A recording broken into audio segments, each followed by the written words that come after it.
গান শুনে শুনে কিন্তু কাজ করার মজাটাই আলাদা। তো সেই জন্য আমি হোম থিয়েটারে গান দিয়ে এখন গানের শোকে শোকে নিজের মুখেও গান গাইছি, আরও কাজ করতেছি। আমি ব্যাকগ্রাউন্ডের সাউন্ডটা দিইনি, তার কারণ কপিরাইট আসবে। এত কষ্ট করে ভিডিও ছাড়ার পর যখন কপিরাইট আসে না, তখন যে মনটা খারাপ হয়ে যায়, আর থাকে না আমাদের মানে এমবি আনলিমিটেড, তো সেই জন্য মানে বেশি খারাপ লাগে। তো সেই জন্য আমি ব্যাকগ্রাউন্ডের সাউন্ড অফ করে দিয়েছি।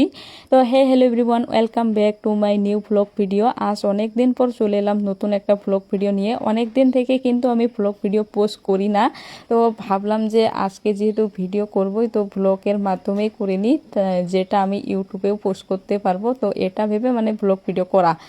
তো সকাল সকাল ঘুম থেকে উঠেই আজকে আমার বেশি একটা কাজের চাপ পড়েনি, তার কারণ তোমরা তো জানোই আমি সকাল সকাল প্রতিদিন ঘুম থেকে উঠেই আমি রান্না করে চলে যাই ব্রেকফাস্ট বানানোর জন্য।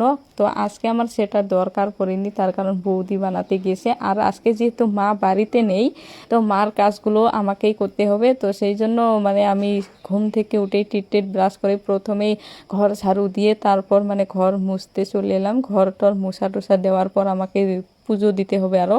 তো এখনও কিন্তু ঘর মোছা আমার কমপ্লিটে হয় নাই। তো আনকমপ্লিট করে আমি মোনা, যেহেতু এখন সময় বাজে 8টা, তো মোনা যেহেতু মানে স্কুলে যাবে 8:30টার সময়, মোনার এক্সাম চলতেছে। তো সেই জন্য মোনাকে প্রথমে মানে গাটা মুছে দিয়ে মানে তেল তুল এগুলো লাগিয়ে দিলাম। তো আর আমি বললাম যে এখনও যেহেতু সময় হয়নি, যখন সময় হবে তখন আমি তোমাকে ইউনিফর্ম পরে দিব, ততক্ষণে তুমি একটু পড়তে বসো। তো আমার কথা অনুযায়ী মোনা পড়তেও বসলো। তারপর আমি ঘরটর মোছা কমপ্লিট করে চলে এলাম পুজো দিতে। তো প্রথমেই এসেছি তুলসী তলায়। তো ফুল পুষ্প এগুলো তুলে নিলাম অনেকগুলো। দেখো আমার না ফুল অনেক তুলতে আর পুজোর আসনে দিতে অনেক ভালো লাগে। তো সেই জন্য আমি কিন্তু অনেক ফুল তুলি। মা কিন্তু আমাকে যখন দেখে বলে যে এত ফুল তুলতে লাগে, আমার কিন্তু ফুল বেশি দিলে আমার ভালো লাগে মনটা। তো তারপর আমি প্রথমে ভাবলাম যে আগে প্রথমে তুলসী তলা অ্যান্ড শিব ভোলে বাবার কাছে এইগুলো কমপ্লিট করে নিই, তারপর চলে যাব আমি মন্দিরে পুজো দিতে হরি ঠাকুরে। তারপর যাব ঘরে, এক এক করে তো দিতে হবে। আর পুজো করতে না আমাদের বাড়িতে প্রায় 1-1.5 ঘন্টা মানে লাগেই সময়। আর বৃহস্পতিবারে তো কোনো কথাই নেই, ও তখন আরও কি বলবো, অনেকটা সময় লাগে। তো সেই জন্য আমি পুজো পাঠ বেশি করতে চাই না। যখন আরও কলেজ যাই না তখন মানে আমার সময় হয় না। তো সেই জন্য আমরা মাকে মানে বৌদি আর আমি বলেছি যে এখন যেহেতু তোমার বয়স হয়ে যাচ্ছে, তো পুজো পাঠ এখন তুমিই করো, আমরা বাকি কাজগুলো করব। তো সেই জন্য আমরাই আর কি বাকি কাজগুলোর দায়িত্ব নিয়েছি। আমি এই যে সকালে ঘুম থেকে উঠি চা ব্রেকফাস্ট এইগুলো মানে বানাই, রুটি শুটি। আর তোমরা তো প্রতিদিন দেখো আমরা রুটি বেশি খাই।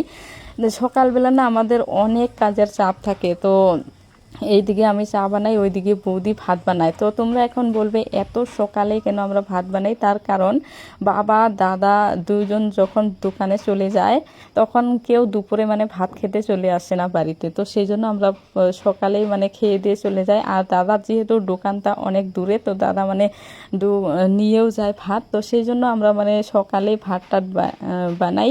তারপর পুজো টুজো কমপ্লিট করার পর এখন চলে এলাম আমি রান্না করে। এখন মানে চা খাবো আর কি। তো চা খেতে এসে দেখি লাল চা, মাথা তো আমার গরম হয়ে গেল, তার কারণ আমি লাল চা না খাই না।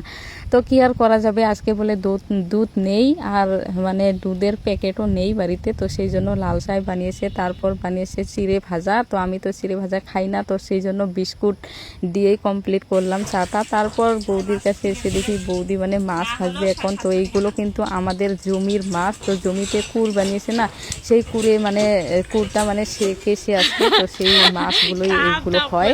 তো এই মাছগুলো কিন্তু বাজারে কিনতেও পাওয়া যায় না। তো লোকাল মাছ, টাটকা টাটকা, তো খেতে কিন্তু অনেকটাই স্বাদ। তো এইগুলো লাউয়ের মানে আগা টাগা এগুলো দিয়ে বানাবে আর কি। তারপর যাব আজকে আমরা একটা অনুষ্ঠান বাড়িতে। তো কোথায় যাব না যাব বলবো তোমাদেরকে। তার আগে কি হয়েছে আমি তোমাদেরকে জানিয়ে দিই। আমি ভাবছিলাম যে সব কিছু তোমাদেরকে দেখাবো ভিডিওতে, যে আমি রেডি হব না হবো সব কিছু ওগুলো দেখাবো, কিন্তু সেটা আর হয়নি। তার কারণ আমরা ভেবেছিলাম 12:30-1টার দিকে যাব ধীরে সুস্থিরে, কিন্তু সেটা হয়নি। কারণ পুজো বাড়ি থেকে একটা দাদা এসেছে একটা জিনিস নিতে আমাদের বাড়িতে। তারপর ভাবলাম মোনা আর আমাকে যেহেতু দুজনকেই যেতে হবে টোটো করে, তো দাদা যেহেতু স্কুটি নিয়ে এসেছে, তো দাদাকে বললাম যে একটু থাকো আমরাও যাব। তো সেই জন্য মানে ভিডিওটা করা হয়নি আর কি। তাড়াহুড়ো করে রেডি হয়ে তারপর দাদার সঙ্গে আর কি স্কুটি দিয়ে চলে এলাম। তো তোমরা দেখো। তারপর আমরা পুজো বাড়িতে পৌঁছে গেলাম। আর পুজো বাড়িতে পৌঁছে দেখো মোনা না মাসি করে চলে এসছে। তো মোনাকে একটু কোলে নিলাম। তো দেখো এত গরম দিয়েছে কি বলবো, দেখো মুখ মুখ টুক ঘেমে যাচ্ছে সবারে। তো তারপর এখানে ঘরে মানে পুরোহিত মশাই দেখো পুজো করতেছে, এখানে চলতেছে মনসা পুজো এখন। তো এই যে মনসা আমাকে বসিয়েছে, একটু ফটোতে করে করছে আর কি। তো দেখো এখন মানে বরণ করতেছে আর মা এদিকে কাশি বাজাচ্ছে। তো এই মানে আমরা চলে এসেছি মানে বড় মার বাড়িতে, বড় মার ছেলের মানে কালকে বিয়ে। তো সেই জন্য আজকেই মানে সব কিছু পুজো টুজো এগুলো কমপ্লিট করে নেবে, তারপর ঘরে পুজো টুজো করার পর এখন চলে এলাম বাইরে। বাইরে এখন হরি পুজো হচ্ছে, তো সবাই দেখো অঞ্জলি দেওয়ার জন্য বসে পড়েছে আর আমি দিদিকে এখানে মানে রাগাচ্ছি আর কি। তারপর আর কি বলবো, সব কিছু পুজো টুজো কমপ্লিট করে প্রসাদ খেয়ে বাড়িতে চলে এলাম। তখন আর ভিডিওটা কমপ্লিট করা হয়নি। তো তোমরা ভিডিওটার সঙ্গে থেকো, কালকে আমি ভিডিওর তো বিয়ের ভিডিও পোস্ট করব, তো তোমরা দেখতে পারবে। তো যাই হোক, ভিডিওটা আসে পর্যন্ত ভালো লাগলে লাইক কমেন্ট অবশ্যই করোটা।